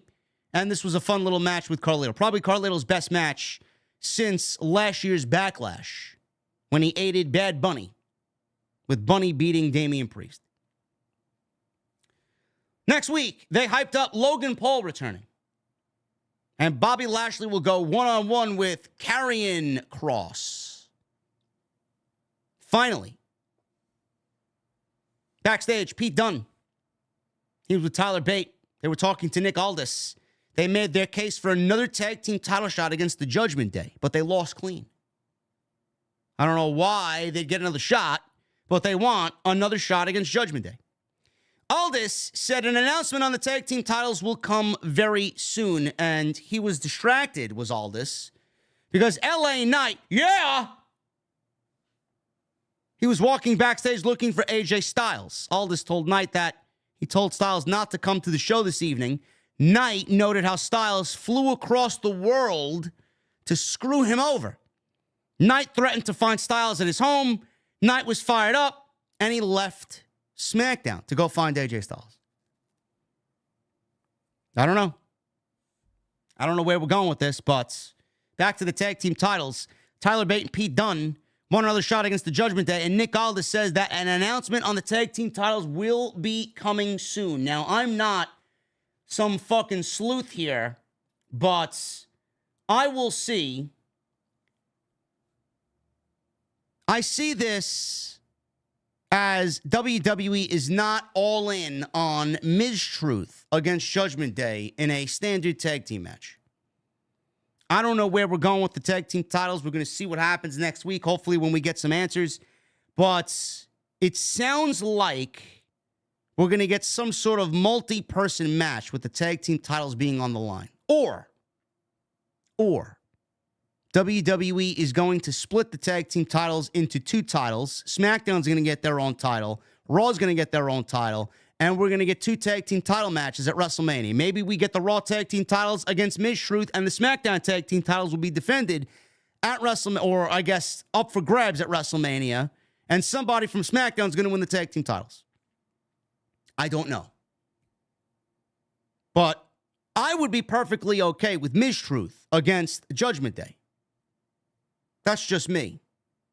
But by the looks of it, WWE might not be sold on that 2-on-2 match. Randy Orton. He went one-on-one with Austin Theory. Didn't really give a shit about this. There was no way Austin Theory was beating Randy Orton. It was a fine TV main event, but nothing more. Theory, another loss here for him. Go figure. He ran at Orton. Orton caught him. Worked Theory over with a couple of strikes. Orton went for a slam on Theory on the commentary desk, but Grayson Waller pulled Theory away. Theory slammed Orton onto the commentary table instead, and Theory did an Orton pose on the second rope as the show went to its commercial break in the main event. Show comes back. Theory was in control. Inside the ring, Theory went for a top rope move. Orton cut him off. Orton slipped during an attempt of a superplex, but Theory went through with the move, and he saved the move, and he took the bump off of the rope even when Orton slipped. That was my vantage point. I don't know if that was what happened, but that's what I saw. It looked like a disaster waiting to happen, but something was saved there, and Theory saved it. So, from there, Orton landed his snap power slam. The action goes back to the outside. Orton slammed Theory on the commentary table. Orton then slammed Waller onto the commentary table. Owens is on commentary, by the way, laughing. Back inside the ring, Orton landed a draping DDT. Theory came back with a rolling blockbuster for a very close near fall. So Orton hit an RKO because Theory tried another rolling blockbuster, and he nailed Theory with an RKO. And that was it for the win. 1, 2, 3. And Randy Orton, predictably, gets the 1, 2, 3. After the match, Waller attacked Orton. Owens broke up the attack. Theory and Waller returned their attention to Owens. Owens hit a stunner on Theory, and Orton hit an RKO on Waller, and they ended the show with the baby faces standing tall. What this means for Logan Paul and his return to SmackDown next week, I don't know. Looks like Randy Orton, Kevin Owens, Logan Paul, they may be involved in some way, shape, or form with the United States Championship. But all in all, I thought tonight's SmackDown was a thumbs-up show. That opening promo was the most important thing, not only on this show, but so far up until this point on the road to WrestleMania. Very happy that they righted the ship here. I'm super excited about this. I'm buying in. I'm all in. A little hesitation in the beginning, and you guys can certainly understand why. I'm sold. I'm in on the tag team match. I'm in on the unpredictability. I'm in on the various ways that WWE could go about this, as long as they have a game plan and their game plan is executed flawlessly at WrestleMania. We could be looking at one of the biggest moments in the history of the company. Love it. Thank you guys very much for all your support. We had upwards towards 4,000 people in the OTS venue tonight. You guys are awesome. Really appreciate your support on the stream. We're starting month of March off red hot. I love it. We just ended February, and it was the best February of all time. Not only the best February, it was the best month of all time in the history of the channel. Thank you guys very much. Continue to hit that thumbs up. Hit that subscribe button down below. Turn on the bell for all notifications. Make sure you guys go and check out all of the other content on the channel. There is plenty of it, with more still to come this weekend. No doubt about it. I'll fill you guys in on all the news as it becomes available. Tonight's show sponsored by Blue Chew. BlueChew.com.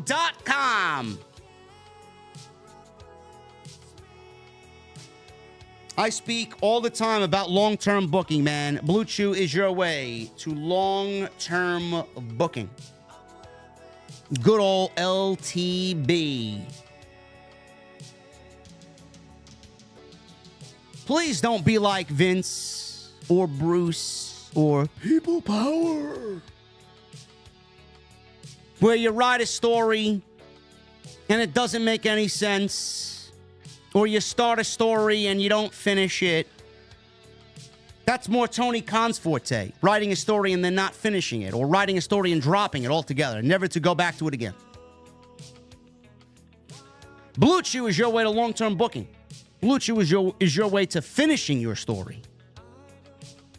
Blue Chew is a unique online service that provides the same active ingredients as Viagra and Cialis, but it comes in a chewable tablet. Comes at a fraction of the cost. You guys can take them anytime, day or night. Be ready whenever the opportunity to finish your story arises. Best part is, man, it's all done online. You sign up at BlueChew.com. You consult with one of their online medical providers, and once you are approved, you're going to receive your prescription within days. No questions asked. No visits to the doctors. No waiting in line at the pharmacy. No awkward conversations. Who wants to talk to people? It's delivered discreetly to your front door, and they're all made in the USA. So if you guys can benefit from that extra confidence when it counts, why not give Blue Chew a try? Sign up today, courtesy of the podcast. BlueChew.com. Code JD. All you do is pay the $5 shipping and handling. Boom. Let's get to these super chats.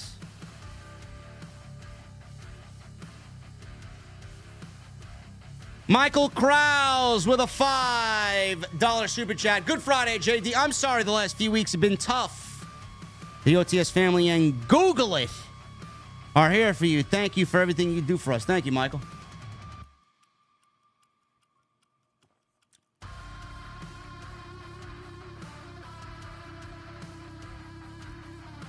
John Percy, JD, the WWE shill.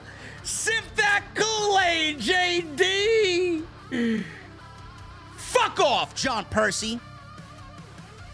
You just got yourself a lifetime bench. I'm not a WWE shill. I'm not an AEW shill. I'm not a Triple H shill. I'm not a Tony Khan shill. I'm a shill for good television. Once you get that through your skulls, you won't come in here and act like a fucking retard. Goodbye.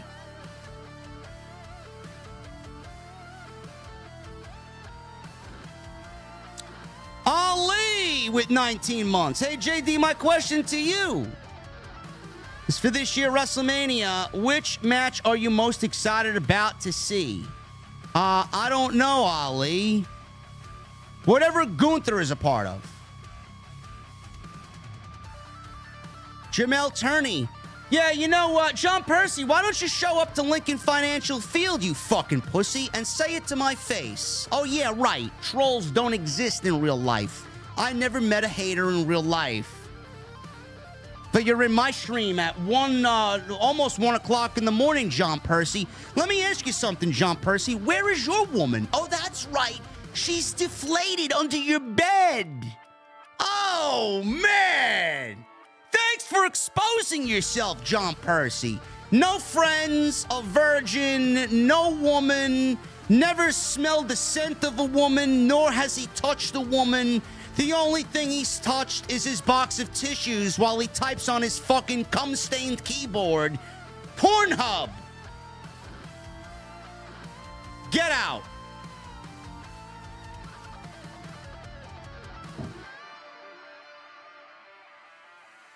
You're in my stream on a Friday night. Meanwhile, you should be getting some pussy at the local bar, yet you're in my stream, John Percy.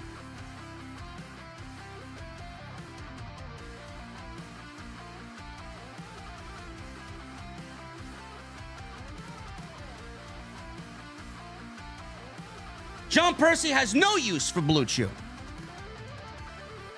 John Percy's the same guy that would sign up for Blue Chew to use it on himself. He'd go from 1 inch to 2.5 inches.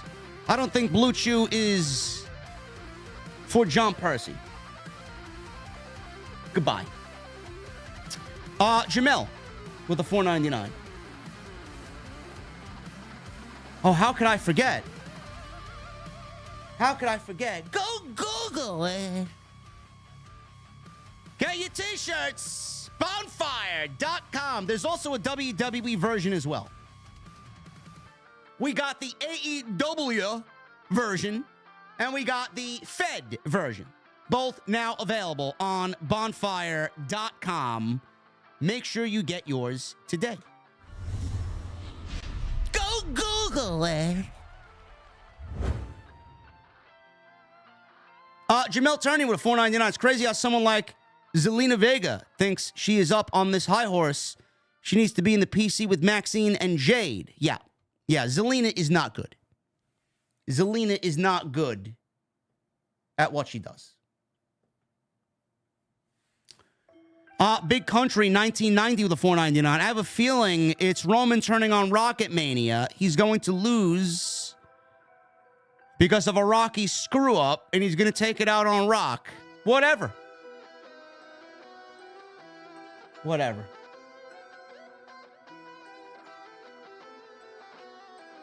Oh, the Fed version was needed. The Fed version was absolutely needed. There are gatekeepers on Twitter about the Fed, believe me.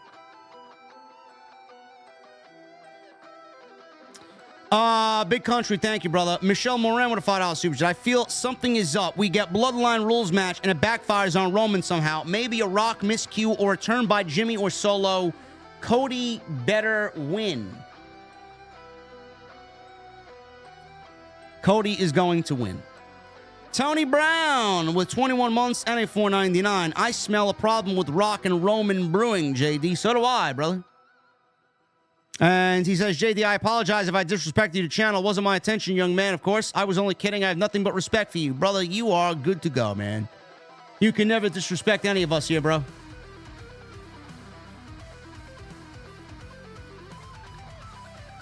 Angel Alaga with 22 months. Hi, JD. As always, love watching your streams. You are the GOAT as a cat lover. So happy that Bailey is doing better. Bailey is very well, Angel. Thank you. Krauser with a $2 super chat. 10 out of 10 show for me. Interested and enjoyed it all. Krauser, thank you, brother. I enjoyed it too. Krauser, listen, I just ordered myself a whole case of Paldean Fates booster bundles. That's 10, and then I got a buddy of mine who works at Best Buy who's getting me 13 booster bundles. Oh, yeah. That shiny Mew will be mine. I would rather have... How much is the Mew? Is the Mew more expensive than the Charizard? Either one of them, I'll take. Big Country with new membership. Big Country, what the fuck are you drinking, man? Big Country sounds like he needs a big beverage. Michael Bertoni with a $5 super chat. I think everybody needs a go Google it t-shirt. You guys got to go get your t-shirt. Seriously. I'm going to post the link right now.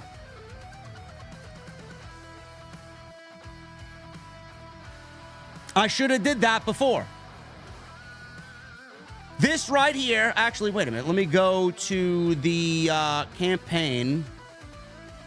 I'm going to put it in the chat. This is the AEW version right there. And then we'll get the Fed version. If you guys want to go see that. The Fed version is right there. There you go. Go get your t-shirts. Go Google it. Michael Bertoni with a $5 super chat. I see the same spot happening like last year when Solo spiked Cody, then got speared, but Cody kicks out at 1 like Kenny Omega did against Ospreay. Yeah.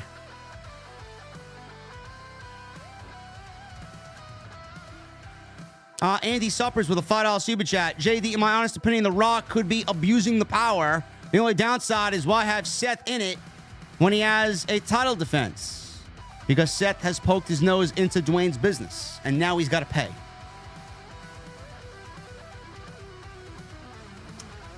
Yeah, hologram, I'm hoarding booster bundles as I have a... let me show you the product I have here that I haven't even opened yet. Because I don't know if I want to make videos on it or not. I got this premium collection here.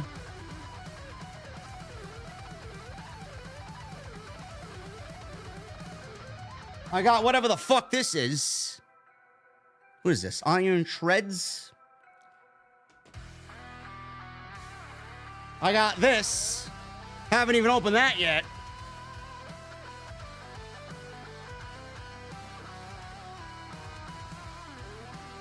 I got this.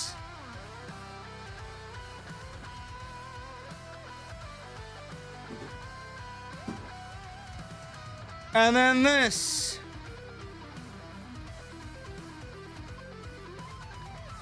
So many pokies, man. So little time. I don't know. I got a fucking problem. But you know what? I'm gonna collect it, let them accumulate, and then sell them.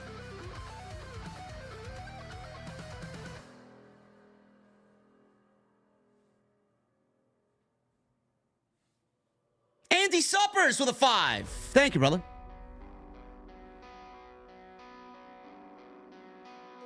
Blanca. Pierre Vincenti. What a name. $4.99. Rock acknowledging Roman gave me goosebumps.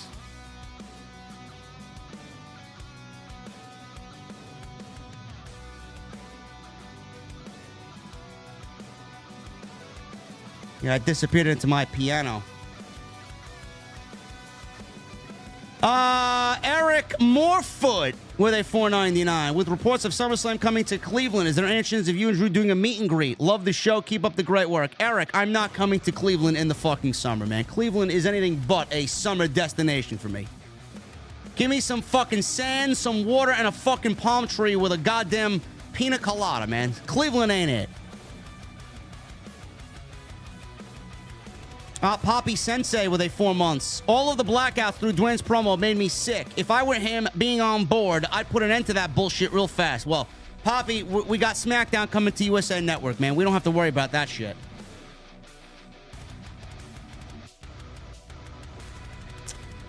We got a $159.99 Australia mate super chat. The Polish Sausage. What's up, JD? Cracking a cold one with you and the OTS family. I have no idea what happened on SmackDown because I just finished work, so look forward to hearing your rundown. Cheers, brother. Sausage. Thank you for the unbelievable generosity, brother.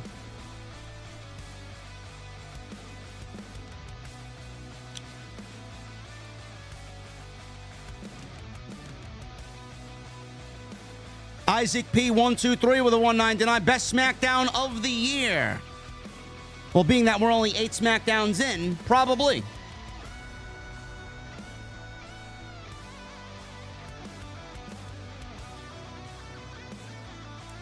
Hush with a $4.99. Night 1 feels like Tamatonga and Jacob Fatu debut to help Rock and Roman win. Night 2 will be a 1999 WWF style main event with Cody winning it all. Whatever. I'm here for it.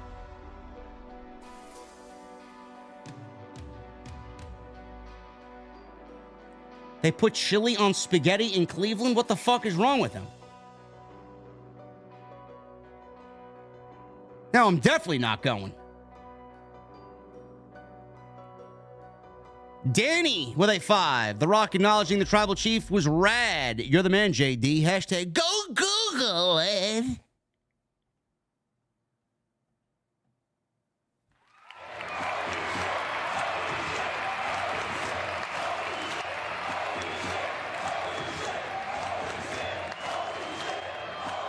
Polish Sausage gets a round of applause. And we got a shout out Phantom and my guy Jason Barker with the $100 super chats. So thank you guys very much. I see you, gentlemen. We'll get to you in a second. We need more music. What do we got? Some Dragon Force. Danny, thank you, brother. Why reality sucks with a $5 super chat. They're gonna make Cody and Seth win to make us think there won't be any interference at all from the Bloodline. Perfect excuse to use either Rollins or Tamatonga. Listen, again, I could see it. It's definitely something that is in the back of my mind, but I just don't see WWE going the traditional route. I think more chaos, the better. Zero Clark with the 9 months. Hey, OTS crew, looks like we're going to get a Bloodline rules match. WrestleMania Night 2, the ultimate final boss match. Yeah.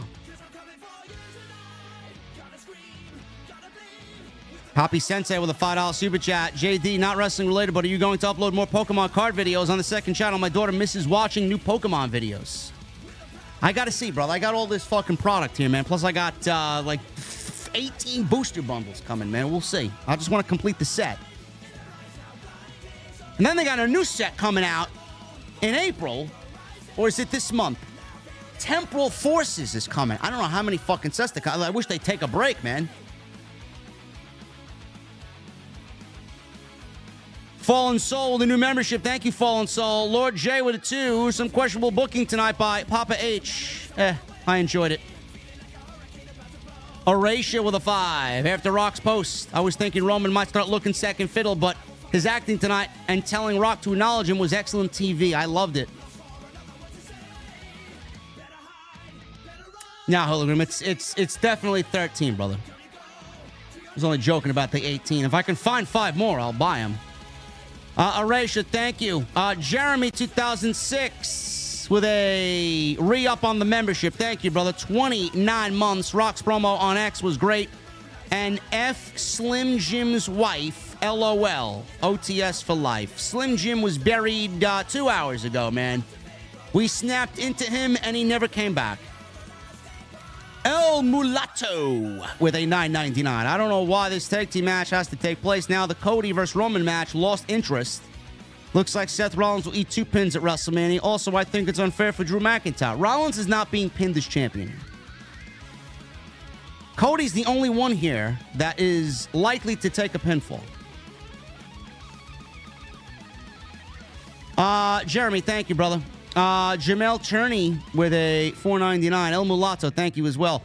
Jamel with a $4.99. What's up with Dave LaGreca taking Rock's promo serious? Well, Dave LaGreca is a fucking mark, man. What the fuck do you expect from Busted Open Radio? Now, if Drew and I were on Busted Open, we wouldn't be acting like geeks like that. We'd have some serious fucking Mike and the Mad Dog New York style discussion. Dazza with a $5 super chat. What a show. Loved it. Rock is cooking. Cheers, JD. Thank you, Dazza. Black Wolf Inc. with a 10. Seth is the only man to hold a tag team title with Roman, has beaten him the most, and their history in the Shield always plays a role. Also, Roman called him his little brother.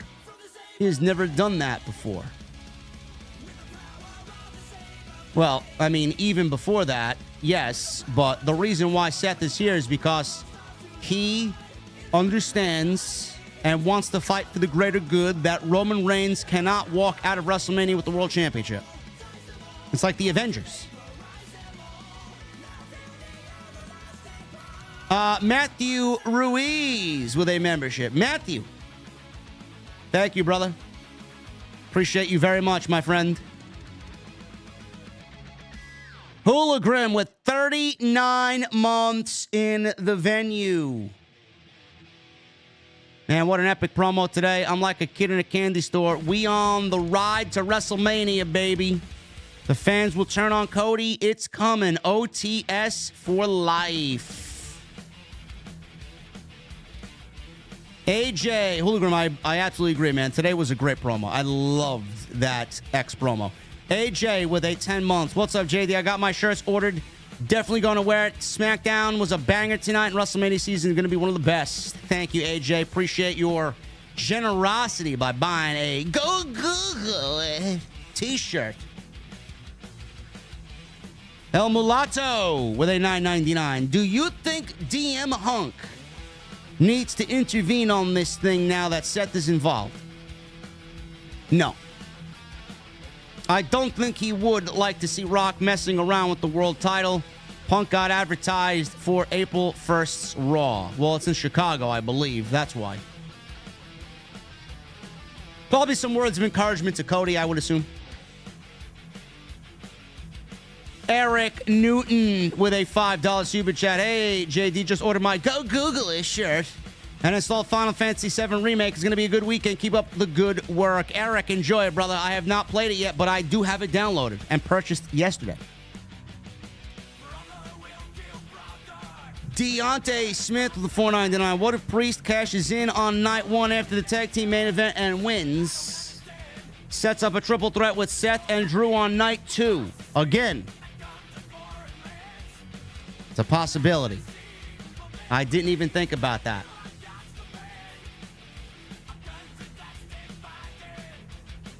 JC, 720 with a 19 months. Hey, JD, great episode as usual. Hope you have a great weekend. OTS is the best thing going. Thank you, JC. Phantom with a $100 super chat. Today was a good day to be a wrestling fan. Enjoyed the promo The Rock did on X. Fuck Cucky Cody's story. Got me hyped for tonight and didn't disappoint. What The Rock was cooking, I was eating. Phantom, thank you, brother.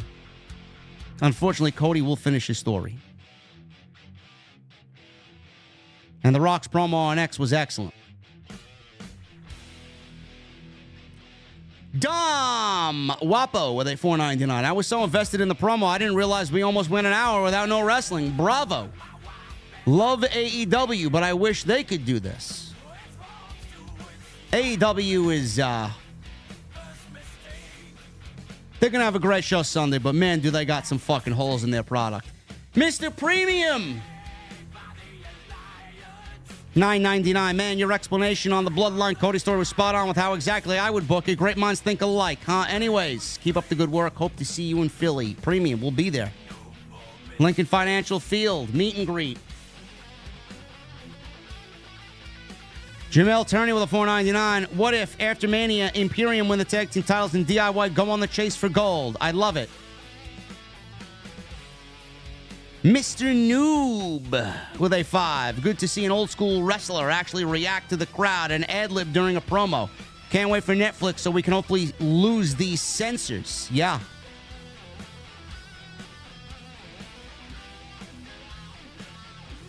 J Ray with a 10. JD, I love you. But let's stop expecting an explanation to all the crazy twists and turns to WWE storylines. Anything in WWE will never make any sense. And JD, I was watching Solomon's stream, and he highly complimented your commentary skills with Hog and said you were a very good friend. I love Jason. Jason's the best color man I could ask for, always prepared. Always shows up to work.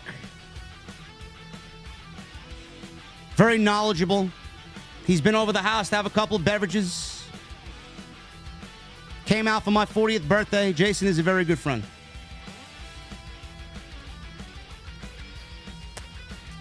J-Ray, thank you, brother. Jamel with a $4.99. I'm not a fan of Ray's masks ever since he was inducted into the Hall of Fame. I thought tonight's mask looked, I don't want to say weird. It looked a little bit more creature-like. Like Swamp Thing-like. I liked it.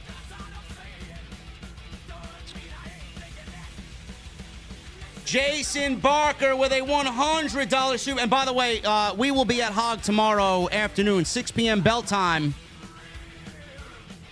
on Fight TV. Now Triller TV, whatever that is. Jason Barker with a 100 in super chat. Do you think that WWE splits the tag team titles into two, or do they combine the two and just have the WWE Tag Team Championships? By the way, fuck censorship and yay WrestleMania. Jason, I think we're going to split the titles into two. I think Triple H is going to have the WWE Tag Team titles on SmackDown and the World Tag Team titles on Raw.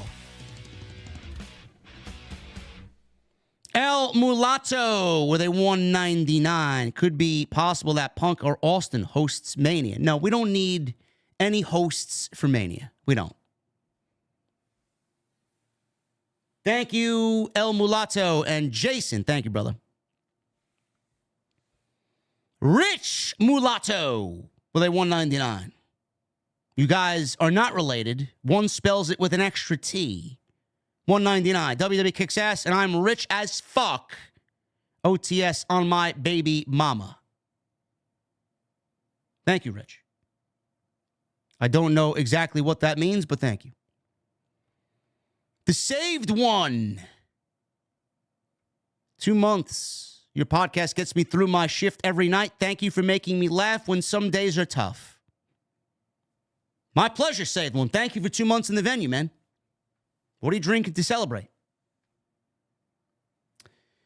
Michael Thayer with a 5. JD, is it true that The Undertaker and Kane are coming to WrestleMania? Is that a wrestling show that's taking place in the state of Maine? No. Ali with a 499. Hey, JD, will you, Jesse, BC, and your other friend do a WrestleMania predictions like you did last year? Ali, the answer is no. Jamel Turney with a 499. You know, JD, I was going to buy the new AEW World title until I got checked out. Until I got to check out, $1,000. I only paid $570 for the WWE World Heavyweight Championship. Well, not only are their ticket prices through the roof, Jamel, but their merchandise is very expensive as well. Michael Krause with a $2 super chat. Do you think Austin might show up to Cody's match? Possibly. James with a 199. Love from Fraserburgh, Scotland. I'd love to visit Scotland sometime. Thank you, James. Need some good whiskey distilleries in Scotland. The impeccable Twizomania. $2 super chat. No message. Marcus B with a 10. Seth is involved because he's not physically ready. Seth will participate in the match to do what he can, but he will, in a work, get re-injured. Priest cashes in. Night 2, McIntyre versus Priest. Again, I could see that. I don't think that's the case, though. Could be. Duly noted. Cody Snyder with $5 super chat. First thing Cody should do, Mania weekend, is snap Solo's thumbs.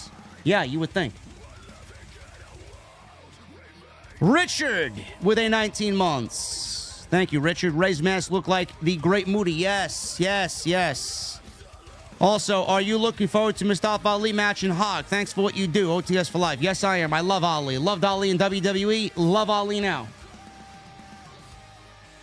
Dennis Barry with a 199. That tag team match reminds me of Rock Austin versus the NWO. I'm sure Rock is kind of taking some old school and trying to apply it to the new school. I could see that, yeah.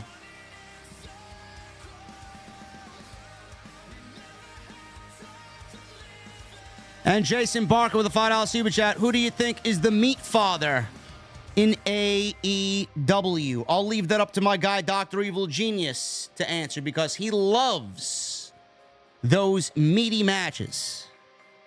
Pause.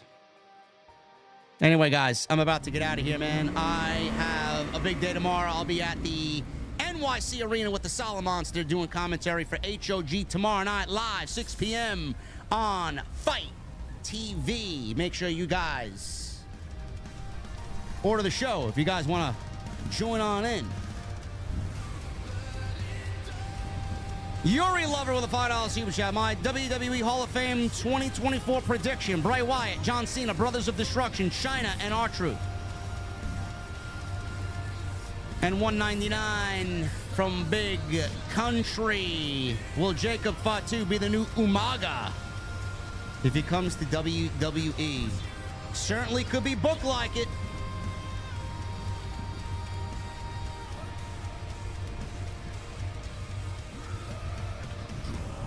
Anyway, guys, I'm about to get out of here. Please follow me on social media at JDfromNY206. Twitter, Instagram, TikTok, Cameo. Hit that subscribe button down below. Turn on the bell for notifications. Continue to hit that thumbs up.